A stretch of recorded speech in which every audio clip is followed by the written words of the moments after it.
Honrar, honra, dicía o poeta cubano José Martí. Cítao Modesto Fraga na súa introdución deste libro, Ramón Marcote, obra en prosa, volume 1, segunda entrega da Biblioteca da Fisterranía. Ramón Marcote, natural do Sardiñeiro en Fisterra, un bo e xeneroso que desde o outro lado do Atlántico contribuiu a escribir un dourado capítulo da historia de Galicia. Hoxe, o podcast Clube de Lectura de Radiofusión trasládase a Radio Neria e ao Hotel Bela Fisterra, o primeiro hotel literario de Galicia. Connosco, Antonio Tizón, benvido. Hola, que tal? Pepe Formoso, benvido. Hola, bons días. E Modesto Fraga, benvido. Moitas gracias. Modesto, como foi a experiencia de traballar coa familia de Marcote na recuperación da súa figura e da súa memoria? Para min foi apaixonante, como non podía ser de outra maneira, porque a figura de Ramón Marcote na nosa zona, neste caso en Fisterra, sempre foi unha débeda histórica que tiñamos que de alguma maneira acabar concretando, non? Todos escoitáramos falar del. A min a primeira persoa que me falou de Marcote foi Neira Vilas. Eu creo que a memoria da emigración de Galicia, sobre todo do século XX, lóxicamente pasa por Pepe, non? Neira Vilas. El díxome, mirade que tedes en Fisterra unha gran figura que é Ramón Marcote, que tedes que poñer en valor. Entón eu empecé a investigar un pouquinho. Efectivamente, estábamos diante dunha persoa que no século, a principios das primeiras décadas, sobre todo nos anos 10, 20, 30, tiña unha actividade frenética desde A Habana, pero que aquí non había prácticamente nada, nin unha alusión nunha rúa, nin ningún libro del. Entón empecé a traballar nese aspecto, porque para min é moi importante a recuperación das figuras dos referentes culturais de Fisterra, e dixen, pois ora hai que poñerse con eles. Falei ca familia, a verdade é que desde o primeiro momento facilitaronme todo tipo as xestións de maneira absolutamente desinteresada, e despois era o traballo de investigación, non? Bibliotecas, hemerotecas, andar mirando fichas no Consello da Cultura, na Academia, en distintos organismos onde está, pois digamos, o legado cultural de Marcote, e unha vez realizado, pois, a satisfacción de cumprir con esa débeda, non? Que era tan importante para nós. Por que escolliu A Habana e non Bos Aires, como a maioría da emigración daquela zona? Había neses momentos tres focos importantes da emigración, non? Que eran, evidentemente, Bos Aires, La Habana e Montevideo, non? Que eran as tres grandes, digamos, portas abertas da emigración. No caso de Ramón Marcote, eu tampouco sei a nivel da familia por que motivo. Sei que outros irmáns del pois emigraron a Montevideo. A Bos Aires é unha emigración máis a partir dos anos 20, 30. Marcote ten en conta que emigra en 1898.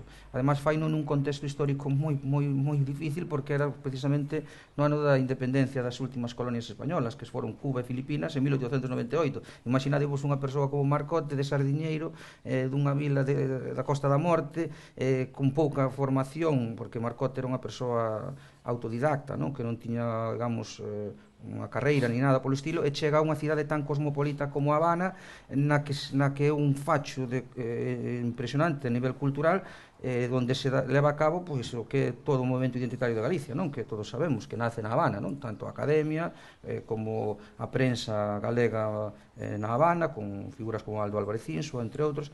Entón, bueno, pois eu creo que propiciou, eso non o sabemos, porque os familiares que temos de Marcote son sobriños netos, non? Estamos falando de, claro, que non, eles tampouco saben exactamente que foi o que propiciou que fose a Habana, pero bueno, a Habana era un sitio de referencia da emigración galega, como digo, bueno, eu creo que además para nós foi unha fortuna que fora a Habana, porque eu sigo pensando que, bueno, Buenos Aires ten esa auréola, digamos, da gran cuna da emigración, pero a nivel intelectual eu creo que a gran cuna da emigración está na Habana, non está en Bos Aires. Sí, lendo o libro aprecias unha contradición, ¿no?, entre a relación que mantivo con Rosalía por un lado e con Murguía por outro. Así como a Rosalía dá moita admiración, sí, pero a Murguía, sin embargo, non lle caía moi ben. Non, eles tiveron unha relación moi cordial ata o momento no que de Celso García de la Riega empeza a defender a tese do Colón galego. Hai que ter en conta que Ramón Marcote foi membro fundador da Asociación Iniciadora e Protectora da Academia. Estamos falando que Marcote cumpriu un papel fundamental na posterior fundación da Real Academia na Coruña. Eles mandaban diñeiro para a Academia De feito, hai varios artigos de Marcote no que el se lamenta, non, se sinte decepcionado pola postura de Murguía, de Oviedo Arce, dos académicos de entón na Coruña, porque eles mandaban cartos, eles de feito foron quen financiaron a historia de Galicia de Murguía. En Habana publicouse follas novas tamén de Rosalía. Quero dicir, os emigrantes estaban, neste caso Ramón Marcote e outros máis como el, pois estaban doídos con Murguía porque non entendían como todo o que estaban facendo, de pronto a Academia era a máxima opositora só porque houve un intelectual, neste caso un historiador pontevedrés como García de la Riega, con quen sí tiñan rencillas, está documentado ademais que había polémicas entre Murguía e Celso García de la Riega. Entón Marcote pois posicionouse, o catese do Colón galego, que por outra banda era razonable, era lóxico que el, sendo un emigrante galego que chega a Cuba, a unha illa, a un continente que para eles, pois, o mellor era Colón tamén quen chegou ali, pois era normal que tivese esa sensibilidade que o mellor Murguía non tivo, non? Porque non viviu o fenómeno da emigración como viviu Ramón Marcote, que marchou sendo un neno e pasou a súa vida ali, non? Eu penso que aí a relación non se pode dicir que tivese unha relación mala con Murguía, só que despois, a partir dese momento, de 1917, no que sai a teoría do Colón galego, cando a lanza García de la Riega, a partir de aí si hai, digamos, certa tensión entre os dous. E hai que ter en conta que eran dúas figuras moi importantes para Galicia, porque Murguía era o gran historiador da Galicia interior e Ramón Marcote foi un dos grandes impulsores e agitadores da cultura, neste caso desde a Habana, non? Foron dúas figuras, ademais, cunha personalidade moi forte, pero que en realidade se admiraban. De feito, Marcote sempre manifestou unha admiración por Murguía, o que pasa que despois, a partir dese momento que falamos, pois hubo tensións, non? Temos que facer neste programa de radio un saúdo a Toño Casais, coordinador de Radio Neria, que tiña que estar hoxe aquí, que ia estar, pero que por un problema persoal non puido acompañarnos, pero aínda que non nos acompaña físicamente, o seu impulso radiofónico sí que nos acompaña. Pero Modesto, seguimos falando deste libro. Que papel xogou Marcote na unión dos veciños da comarca de Fisterra emigrados daquela en Cuba?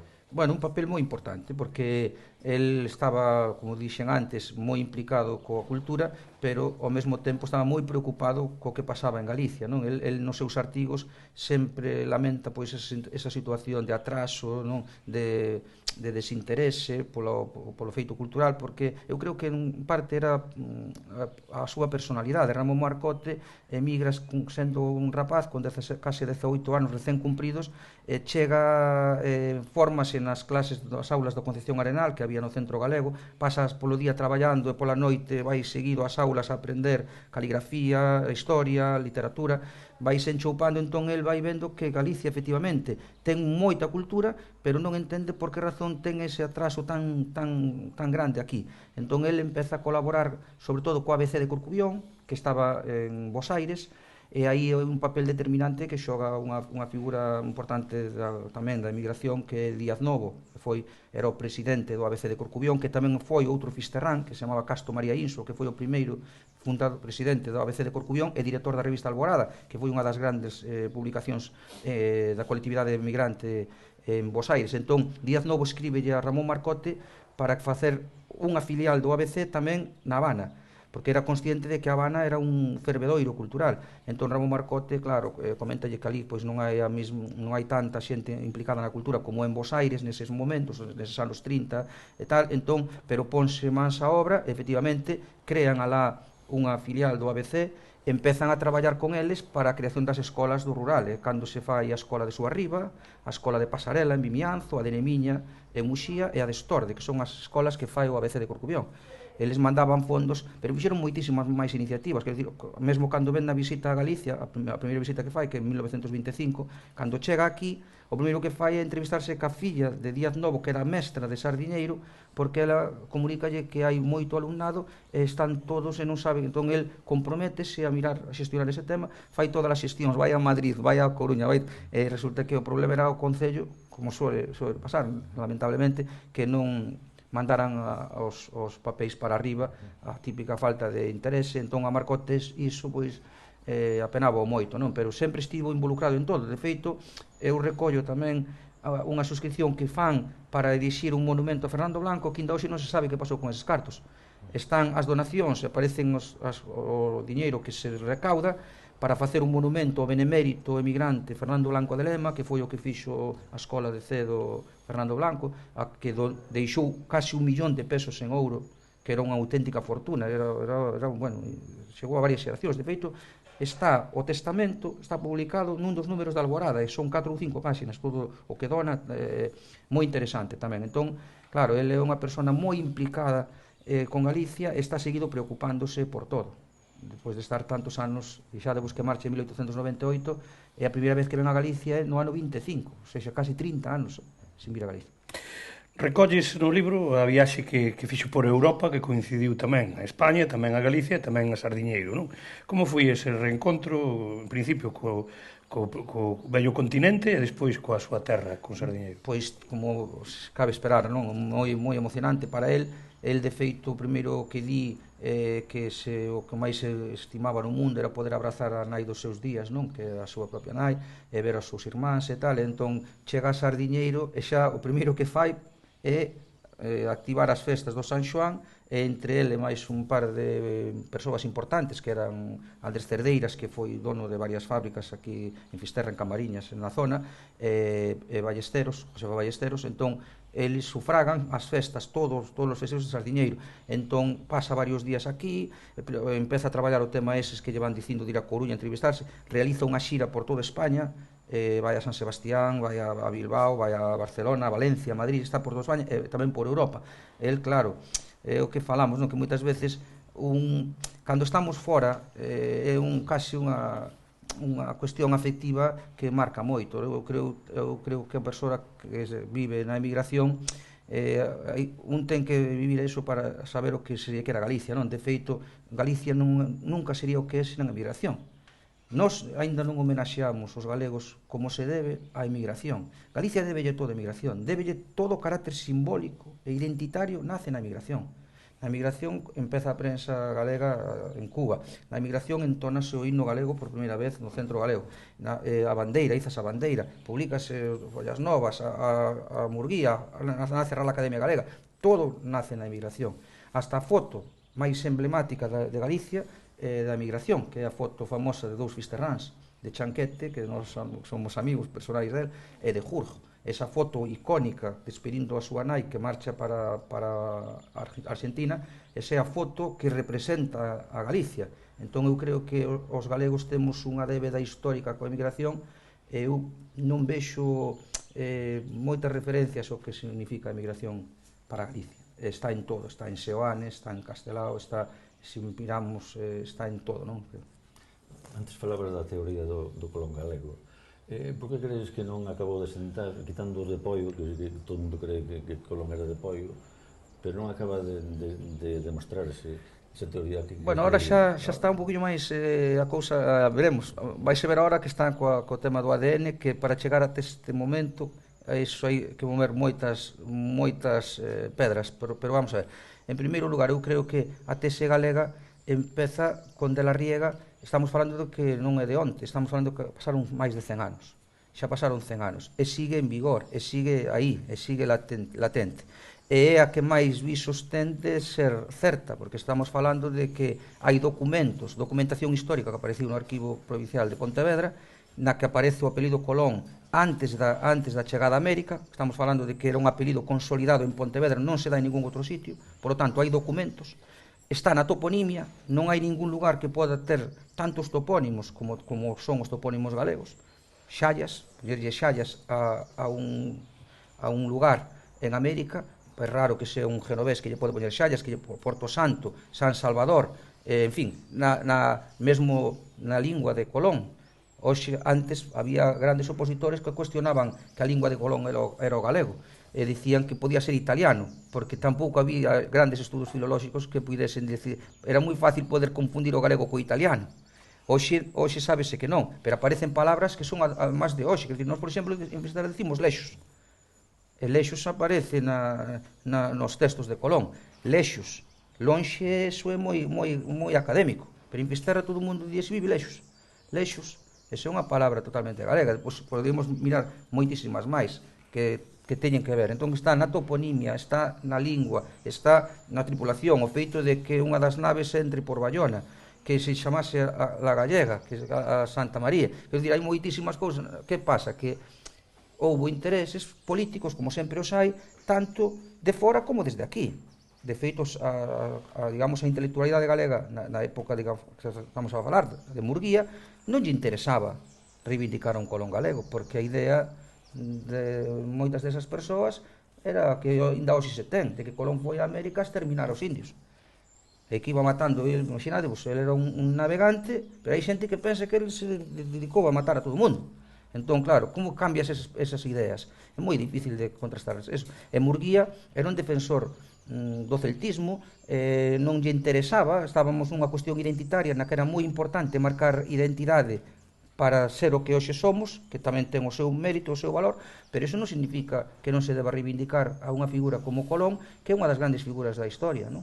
Independentemente do que fixera despois o Imperio Español cas colonias, que evidentemente uno non o apoio, como tampouco, como se falamos da época romana, está claro que os romanos fixeron moitas atrocidades, pero somos fillos de Roma, debemoslle todo a Roma. A moneda é romana, o dereito é romano, a educación é romana, as pontes son romanas, o comercio ven de Roma, todo ven de Roma. Por lo tanto, está claro que os romanos farían atrocidades.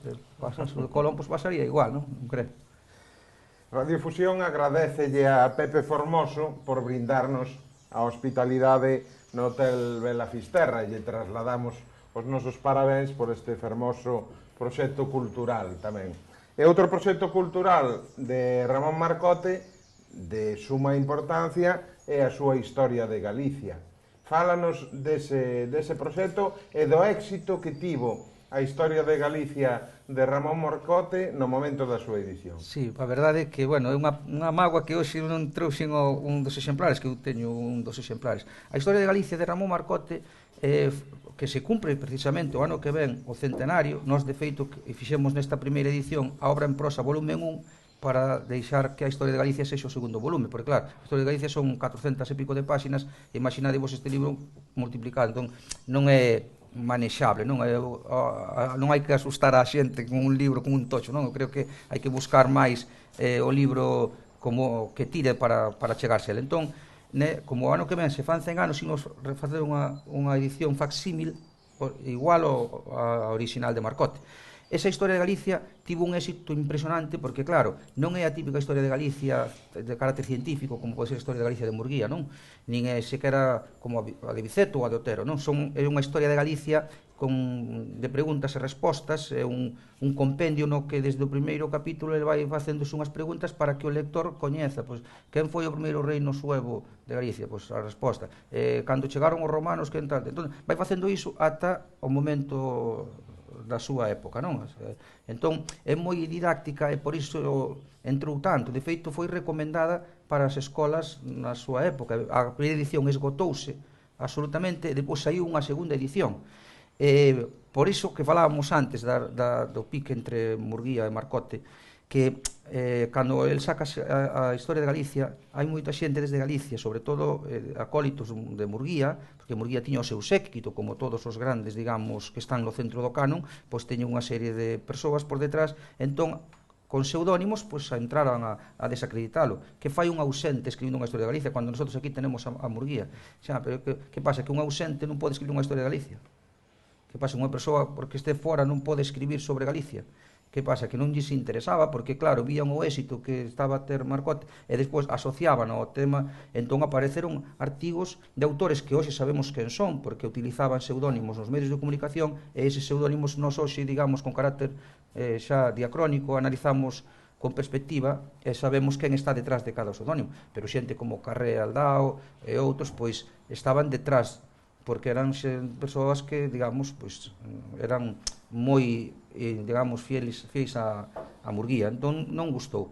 Pero o éxito da Historia de Galicia está aí, e, de feito, pois, é unha maravilla, non?, que tivese esa acollida, porque, bueno, chegaba a un público de unha maneira moito máis didáctica, máis amena, que pode ser unha Historia de Galicia tan rigurosa como é, por exemplo, o caso de Murguía, non?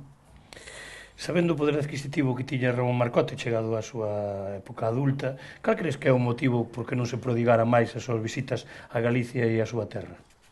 A ver, eu tampouco creo que Ramón Marcote fose unha persoa moi rica, moi potentada. Eu creo que foi unha persoa que viviu, que tivo, digamos, capacidade, porque despois na Habana ele era un axente, digamos, un impulsor, un promotor de todo o que tivese que ver con Galicia, de moito prestixio, non? Antes falábamos de cando veu a Galicia, que ademais foi recibido pola flora nata da cultura de Galicia, Otero Pedrallo, Ángel Casal, Losada Dieguez, Vilar Ponte, todo o mundo, porque vían a Marcote como un facho luminoso da cultura de Galicia na Habana, non? Entón, que pasa? Que el non é que fose unha persoa moi rica, el emigrou unha persoa, home, podes emigrar non necesariamente porque estés morrendo de fame, non? El, de feito, a súa familia era unha familia máis ou menos que vivía cómodamente, tiñan terras, tiñan animais na casa, pero bueno, eu vin o testamento de Ramón Marcote, de feito a semana pasada presentamos en Sardiñeiro o libro, que ti asistiches tamén, Pepe, por vez primeira a familia pois entregounos o seu testamento e aí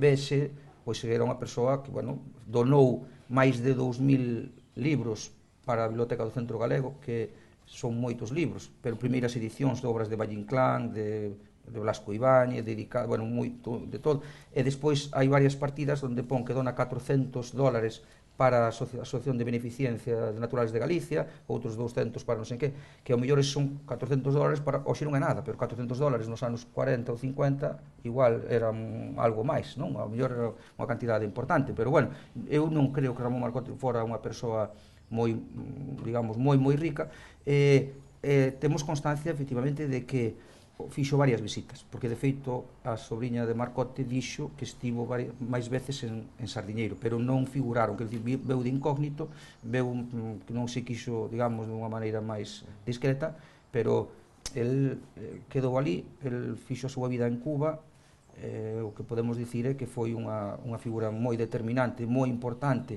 para Galicia, eu creo que xa chegou o momento de poñela en valor e de que se deixe de lado intereses persoais ou neste caso pois, que puxeron un manto sobre a obra de Ramón Marcote de maneira absolutamente injusta e hoxe, fixadevos, a ciencia pode darlle a razón porque a Marcote e a de la Riega e a outros grandes defensores da tese do Colón galego a propia Academia encargou a Oviedo Arce a elaboración dun informe absolutamente sesgado que cos anos demostrouse efectivamente que non era verdade o argumentario neste caso da propia Academia, e tivo que rectificar. A Academia xa rectificou. A Academia hoxe non se posicionou en contra, non que pasa que daquela quen cuestionaba a Deus. Pode ser que ese manto fixera que as visitas que foron posteriores tuveran que ser máis anónimas?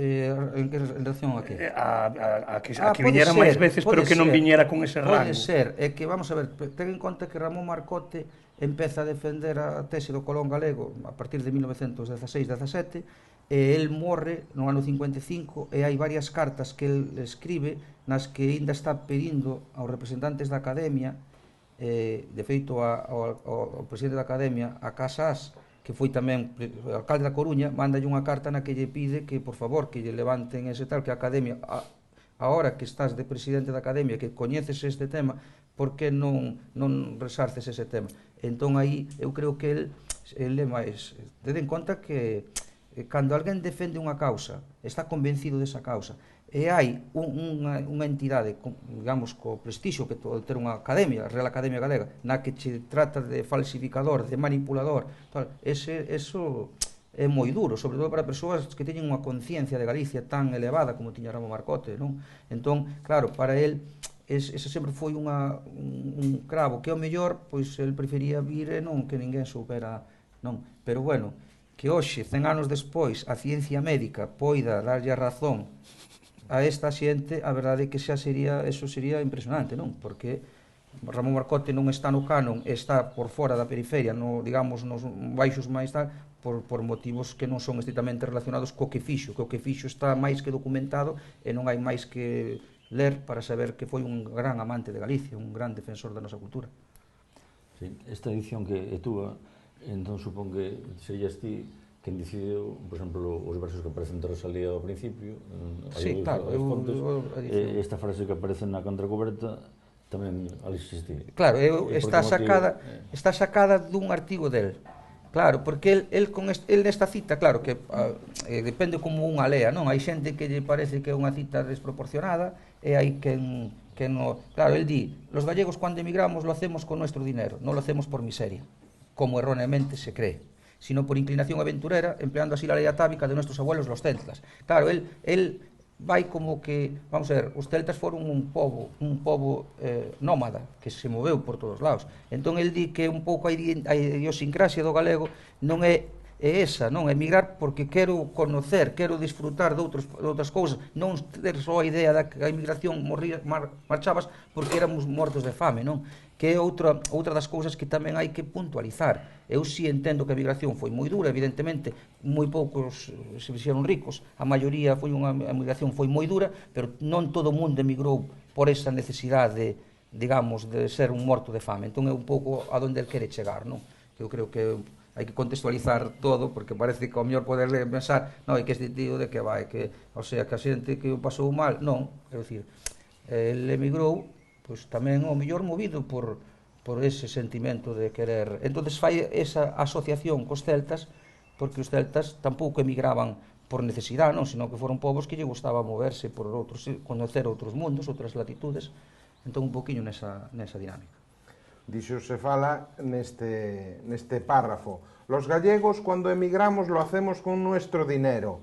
No lo hacemos por miseria, como falsamente se cree, sino por inclinación aventurera, empleando así la ley atávica de nuestros abuelos, los celtas. Esta reflexión que escolles para a contraportada do libro condensa o pensamento de Ramón Marcote sobre a emigración. Eu penso que sí, non? Eu penso que sí, porque ademais Ramón Marcote, é o que falamos ao principio, é unha persoa que cando chega ali, chega como un rapaz con todo o mundo por ver, chega a un país que non é a Cuba que hoxe pois, a xente pode imaginar, é unha Cuba florecente, unha Cuba rica, na que grandes, falamos antes do propio Fernando Blanco, non? Que moita xente pois, que fixo fortuna ou que vían un país que era pois, un espello. Entón el chega, o que primeiro fai é educarse, non? O máis importante para ele era formarse.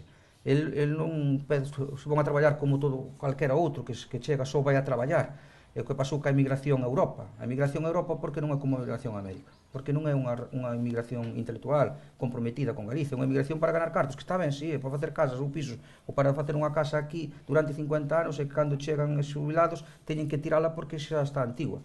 Entón a conciencia de Marcote era o seu espírito era aprender, coñecer a Galicia a fondo, todo o que tivese que ver con Galicia, ele era un obseso de todo.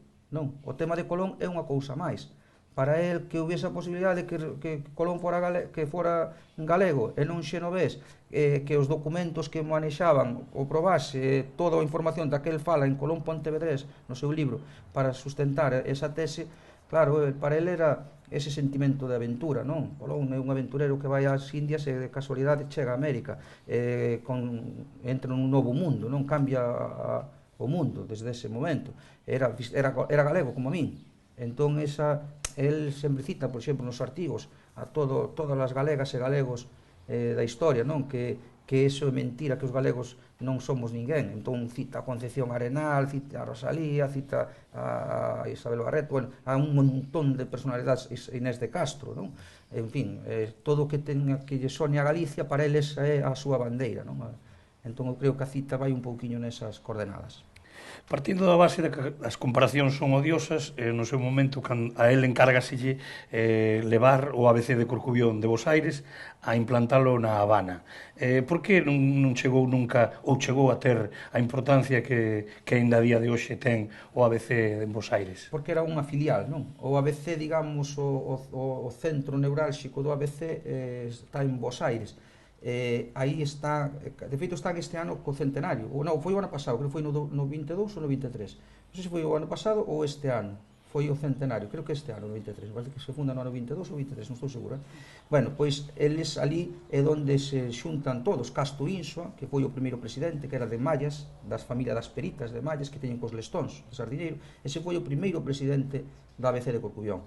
E con ele estaba o poeta Paz Lestón, estaban Díaz Novo, moita xente desde aquí, persoas como Pepe Miñóns, que depois foi fusilado, como sabedes, na represión franquista, porque era outro dos que apoiaba Plácido Castro tamén, que tivo despois era Fisterrán, e fixo os depósitos flotantes de carbón, unha das grandes figuras tamén que están no silencio, que hai que poñer en valor tamén dunha vez por todas.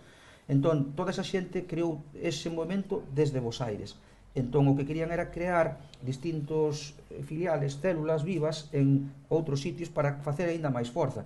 Pero eso non era posible porque onde de verdade estaba a colectividade do ABC de Corcubión máis asentada era en Bos Aires. El xuntou o máximo que pudo, conseguiu facer o Panteón Fillos de Corcubión no cemiterio Colón, que é o gran cemiterio da Habana. Ramón Marcote, de feito, participa, intervén na inauguración, fai un discurso moi elocuente falando do carácter dos emigrantes que loitamos por Galicia, que tal, que nos sacrificamos pola terra nai. Bueno, despois ali fai moitas suscripcións para cousas como estas ou como as escolas e traballa, pero na medida dos recursos que ten. Pero non foi, digamos, como a ABC de Corcubión, porque ali en Bos Aires a revista funcionaba moi ben, a revista Alborada é dunha calidade impresionante, todos os números recollen todo o que era o traballo que facían os emigrantes tanto alá como aquí, son, bueno, dunha calidade literaria, colaboracións de todos, desde Otero Pedrallo, pasando por Castelao, todos os que nos podamos imaginar escribían na revista Alborada, que tivo como primeiro presidente e director a un Fisterrán, que era Castro María Inso. Mantense viva o ABC de Corcubión na Habana? Na Habana non teño, creo que non. Non, porque moitas asociacións que se integraron despois na Federación de Asociacións Galegas. Entón, aí, eu creo que dependían despois da de Órdenes ou de non sei en que outro sitio que se integraron entende xa, porque, claro, non é un movimento cultural. De feito, eu teño amigos, por exemplo, o caso de Bos Aires, non?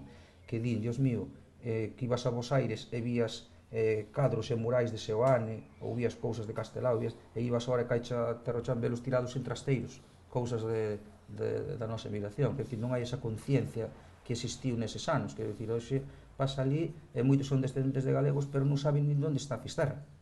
E votan nas eleccións municipais, porque teñen dereitos por ser segunda xeración ou non sei que, e non saben se está na provincia da Coruña, Corcubión ou na de Lugo, porque pasaron 2 ou 3 xeracións e non teñen esa conciencia de galeguismo, digamos, de país que tiña a emigración galega dos anos 20, 30, 40, ou no caso xa con Marcote desde Habana xa anteriormente.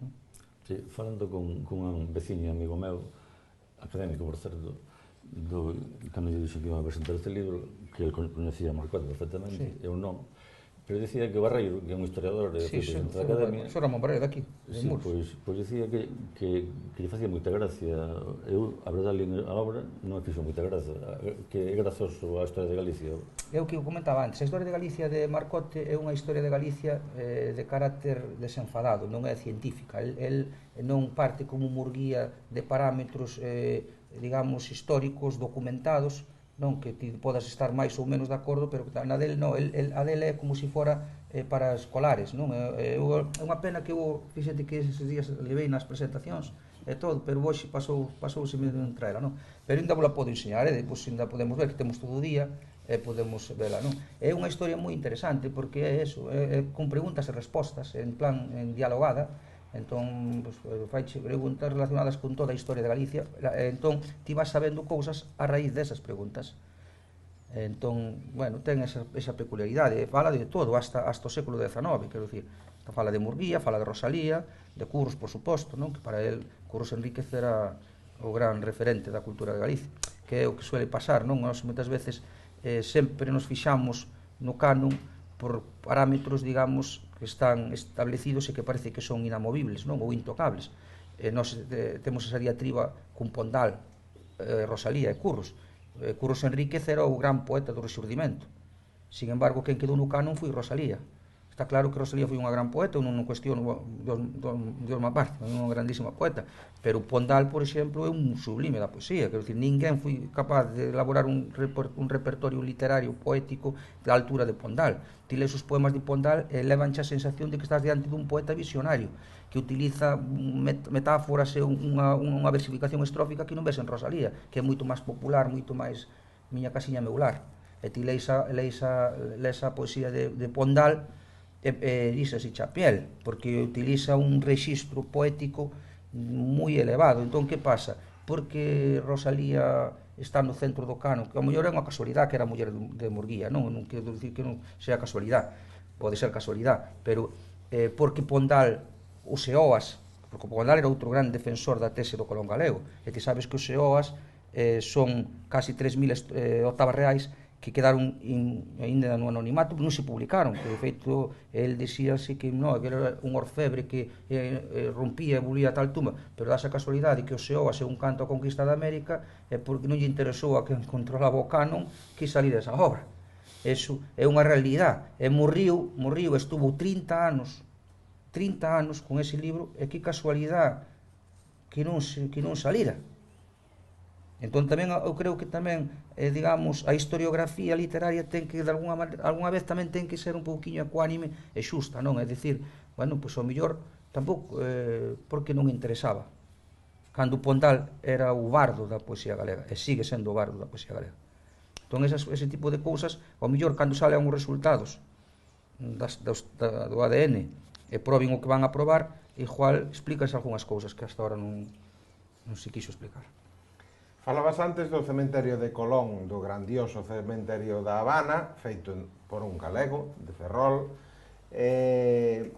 Falabas tamén dese impresionante movimento de renovación pedagóxica que desde a emigración pois impulsou a construción de máis de 400 escolas en Galicia no primeiro tercio do século XX e que supuxo pois un golpe crucial no avance da educación na nosa terra.